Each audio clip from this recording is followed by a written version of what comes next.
part of the joys of homeownership is having to fix things that end up going bad on your house. Today on my home, we have a leaking shower.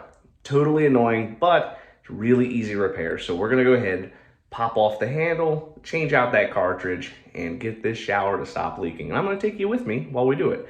But first, what we need to do is go turn off the water to the house. So anytime you're doing any kind of plumbing on your house, it's super important to know how to turn the water off. As we can see here, we have our main water shutoff, and all we gotta do is just close it. Boom, easy as that. If you don't know where your main water shutoff is and something goes wrong, you're in for a world of hurt. So make sure you know where that is, make sure it actually closes. And then what we're gonna do is we're just gonna turn on a sink or two, get the pressure in the house to drop, and then we can start with the actual repair. All right, so we can see here, this is gonna be our shower handle. Every house has one, but what we're gonna need to do is get this part off, which should just unscrew like this. So we're gonna unscrew this, take off the handle assembly, and then we're gonna cut all of this grouting and caulk off so we can get the whole faceplate off. All right, so we have this thing off, and now all we gotta do is just I like to put a little towel in there just to catch whatever little bit of water is gonna come out. And then we need to unscrew all of these, and then we'll be able to pull this whole assembly off. Once you get all those pieces off, you just pull this little fella right out of there, and you can see that we have our cartridge behind, to which we're gonna grab that little nub in the middle and pull this bad boy right on out. Inside, you're gonna see that there's these two little washers. You just gotta slide those right off, and then what we're gonna do is we're gonna take a paper towel, wipe all this down, make sure that everything's nice and clean, and then we'll go grab our replacement kit. But as you can see, this towel has gotten wet, so this keeps all that extra water from going behind our wall.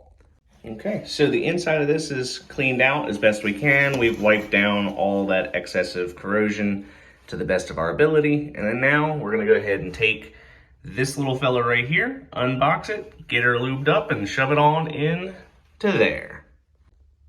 From there, what we're gonna do is we're gonna take the grease from the kit, go ahead, apply it to the O-ring, and then we are going to insert into here. When you slide it in, it just needs to go perfectly straight back, and you'll feel it just kind of lock in, and you're good to go. When I was doing it, I would hold on the back side, just that way I'm not pushing the CPVC pipes back there and causing any stress.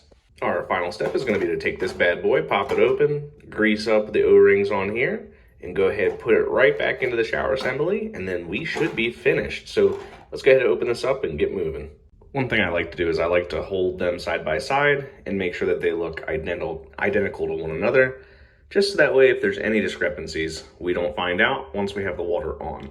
So now we're gonna grease up these O-rings, and it should just slide right into the other piece. All right, so once we greased up those two O-rings and the one on the outside, just slides it right in. I held my hand right back here just to keep the whole assembly from wobbling and running the risk of those CPVC pipes back there getting all cracked up. So now we've got it locked in, and now all we have to do is just take these nice new screws, put it right into here, and then we can put the rest of the assembly back together. Now all the hardware's in, and so all we have left to do is just go turn on the water, make sure we have no drips down there. So the water's on, we don't see any drips. I like to take a paper towel, we stick that underneath, and then hold it for a few seconds, and we pull it back. We've got no water, so I think that looks pretty good.